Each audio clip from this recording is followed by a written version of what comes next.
तो यूनिट के बारे में बात करूँगा, जिसका जो ये लॉक है वो हमने जोड़ा था। और मैंने आपको बताया था कि इसके लॉक को जोड़ने के बाद चूल्हे को कम से कम 4 से 5 घंटे के लिए छोड़ देंगे। उसके बाद दोबारा से बर्नर को जो है वो ऑन करके देखेंगे। तो अगर तो बर्नर ऑन नहीं होगा तो इसका मतलब है कि लॉक जो है फिर से टूट गया। तो अभी इस वीडियो में मैं आपको बताऊंगा कि इसका लॉक जो है वो हम नया लगाएंगे। चूल्हे के ऊपर टॉप वाले पूरे कवर को खोलने की ज़रूरत नहीं है। जिस यूनिट को सेट करना है उसी यूनिट की साइड से नॉब उतार लें और नॉब के नीचे से जो पेच है वो खोल लें। ये इसी साइड पे ये एक पेच लगा हुआ नज़र आएगा, ये भी मैं खोल लूँगा।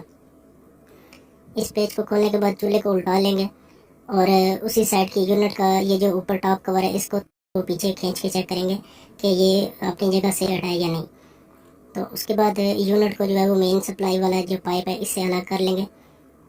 ये इसके दोनों पेच सामने आपको लगे हुए नज़र आ रहे होंगे। ये दोनों पेच खोल के यूनिट को जो वो अलग कर लेना। यूनिट को खोलने के बाद जो इसका ये जो टूटा हुआ लॉक है ये इसके अंदर से निकाल देंगे।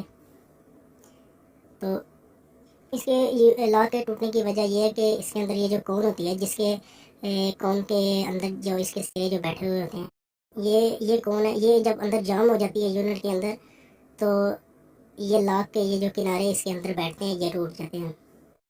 इसीलिए जब जो है वो नया लॉक हम लगाते हैं इसके अंदर तो वो अक्सर तौर पे वो सिल्वर का बना होता है। ये मैं आपको दिखाऊंगा, ये इसका नया लॉक है।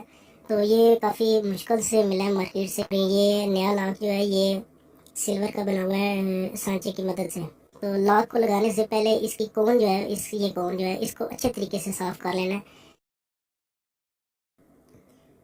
तो साफ़ करने के बाद कोन के ऊपर जो है वो सारी साइडों पे ग्रीस लगाएंगे। ग्रीस लगाने के बाद यूनिट के अंदर वापस लगा देंगे और यूनिट के अंदर वापस लगाने के बाद इसके ऊपर स्प्रिंग रखना है पहले। स्प्रिंग के बाद फिर ये इसका लॉक बैठेगा। लेकिन ये लॉक जो है वो इसका कोई नहीं बैठ रहा है इस कोन के ऊपर। उसके किनारे जो है वो नहीं बैठ रहे कोन के ऊपर। ये मैं आपको दिखा दूंगा।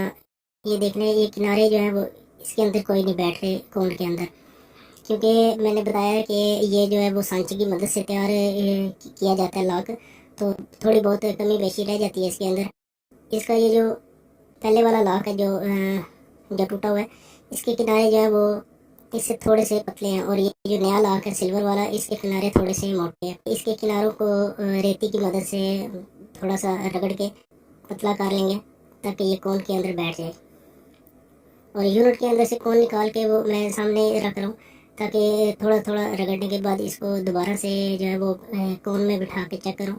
क्योंकि ज़्यादा भी इसको नहीं रगड़ देना, क्योंकि ज़्यादा अगर किनारों को रगड़ देंगे तो फिर लॉक जो है वो कोन के अंदर लूज़ हो जाएगा। तो तब भी जो है वो ठीक तरीके से जो चूल्हा जो है वो ऑटोमेटिक उसका काम नहीं करेगा। तो इसलिए बार बार थोड़ा थोड़ा रगड़ने के बाद हम इसको कोन के अंदर रख के चेक करेंगे। ये अभी थोड़ा सा अभी भी ये जो है वो इसके किनारे जो है वो मोटे हैं, तो थोड़ा सा और रगड़ लेंगे दोनों साइडों से बराबर बराबर। दोनों साइडों से जो है वो थोड़ा थोड़ा रगड़ने के बाद एक बार फिर मैं इसको चेक कर लूँगा कोन के अंदर रख के। ये बिल्कुल परफेक्ट तरीके से अब बैठ गया है कोन के अंदर। ये देखें, ये बिल्कुल सही इसके अंदर बैठ गया है। तो अभी जो है वो कोन के ऊपर दोबारा से कोन को दोबारा से जो है वो अच्छे तरीके से साफ़ करके तो दोबारा से अब इसके ऊपर थोड़ी सी ग्रीस वगैरह लगा लेंगे ताकि ये अंदर फ्री घूमता रहे। का वो हिस्सा जिसमें कोन जो है वो बैठेगी वो भी बिल्कुल साफ़ सुथरा होना चाहिए। और अगर आपके पास ग्रीस अवेलेबल नहीं है तो आप ऑयल भी इस्तेमाल कर सकते हैं।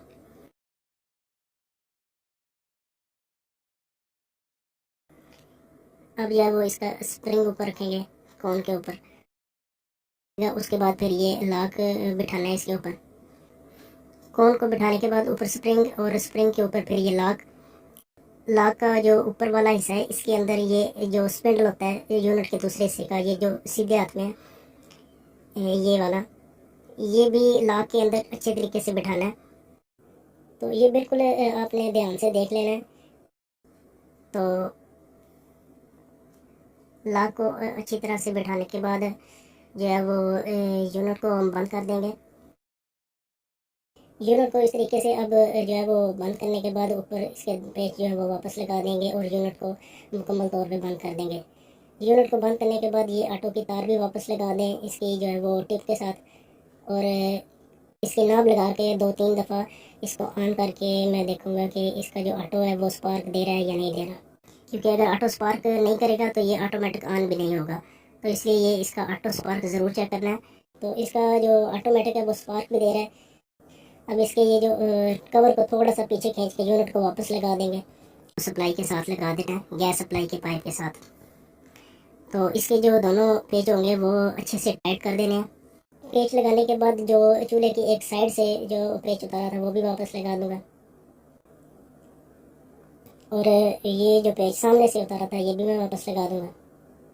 अब इसके जो है वो बर्नर जो है इसमें वापस रखेंगे, बर्नर वापस रख के तो हम चूल्हे को ऑन करेंगे।